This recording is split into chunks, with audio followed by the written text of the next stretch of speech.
Mostly I puzzle whatever I'm in the mood for. Sometimes I let you, the viewers, choose the puzzle for me, and every now and again I go to my calendar to see what I can puzzle. So the 28th of May is World Otter Day, and I thought no better day than to do this eeBoo puzzle. I've had this since my birthday last year. I bought it new.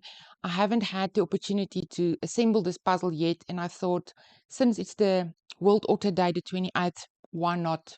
Why not this puzzle? So I hope you enjoyed this video, and I'll run you through how I tackled this puzzle, and I'll see you on the other side. So this is the eeBoo puzzle I bought last year for my birthday. And since it is World Otter Day on the 28th of May, I decided I want to do this puzzle. And eeBoo does so many things right. And it is fast becoming one of my favorite brands. So for instance, this one has got 0 shrink wrapping. It's only 2 stickers that I just cut through. And it is a woman-owned brand. It's got a poster that is not too big, although I won't be using the poster. And then the pieces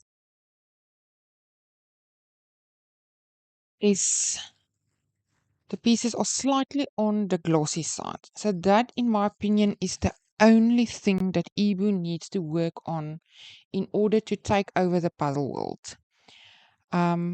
Luckily, the gloss, in my opinion, is not so bad that I am not able to assemble the puzzle. It doesn't affect the visibility of the detail on the pieces too much.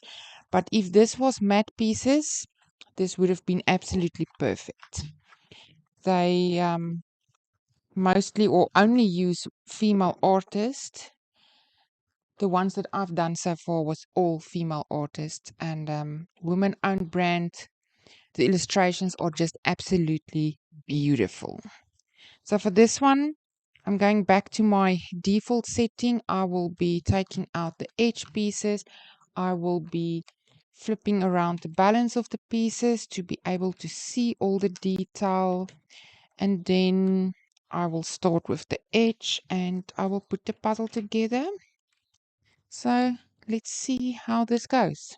So I couldn't get confirmation from their website that they are only using women artists for their puzzles, but I did find an article in which the founder confirmed that there was a series which consists only of women artists. So I'm not yet too sure of all their puzzles are only women artists, but there's definitely some of them that was focusing on women artists. So there are some puzzle dust which is to be expected since this is a brand new puzzle.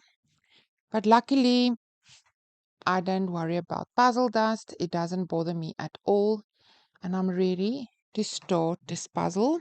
And we will start with the edge. And then another thing of eeBoo that is absolutely amazing is the fact that they are using recycled material, they are using plant-based inks, and they are using minimal plastics for their packaging. So all that environmental friendly, absolutely love it, can't fault that.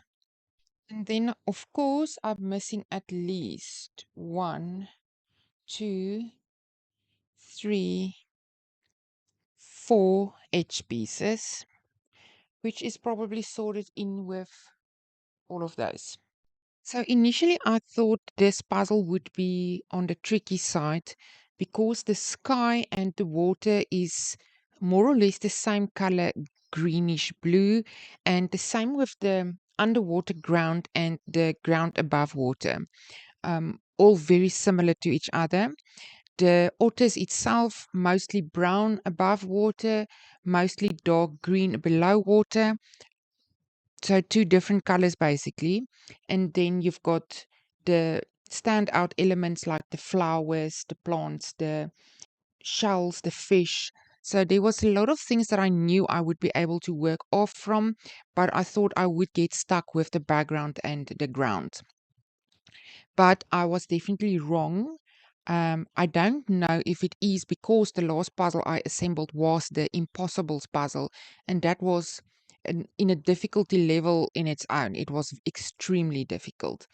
So just because of that, this might have been much easier.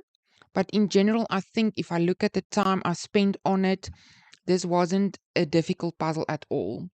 For some other reason, I was able to distinguish between the sky background and the water background colors. I was able to distinguish between the ground below water and the ground above water. So you'll see I started with the edge, and from there I worked on the most standout things, the plants, the what do you call this, underwater plants. I'm not sure. There's a nice name for that, but I can't remember it now. And the shells and the flowers on the top, and there's a butterfly and there's birds. So I started on those things, especially because I knew if I got that in, I've got something to work off from. From there, it was quite easy to recognize the above ground pieces and the below ground pieces, purely because the above ground pieces has these little petals on it that's like pink in color, and that helped me to distinguish between the top and the bottom one. So I was able to complete the ground um, quite easy, and as the ground touches on the otters on the top, I was able to figure out which pieces goes to that specific otters. I focused on the fish and the underwater scene a bit, and again, as I completed the fish, I was able to fill in the background, and as the background touched on the otters, I was able to distinguish which ones got what color and to complete those. So all in all, a very, very easy puzzle. I didn't find it difficult at all. The artist is Uta Krogmann, and I haven't seen anything by her before. I will definitely look it up. Maybe if I can do it now, I will insert some photos. I would like to do more of her illustrations. This is beautiful. I loved it. It was fun. It was detailed enough and definitely not difficult. So all in all, I enjoyed the brand. I enjoyed this artist's illustration, and I enjoyed this puzzle.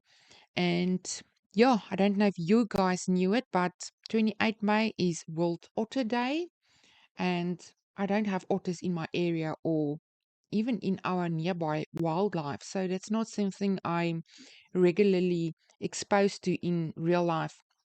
So I see them basically on TV and documentaries and stuff.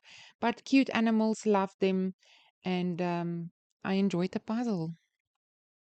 So there you have it. In my opinion, the perfect fun puzzle for World Otter Day. I hope you enjoyed it. I appreciate your time. Thank you so much for watching. Take care, and I'll see you in the next one.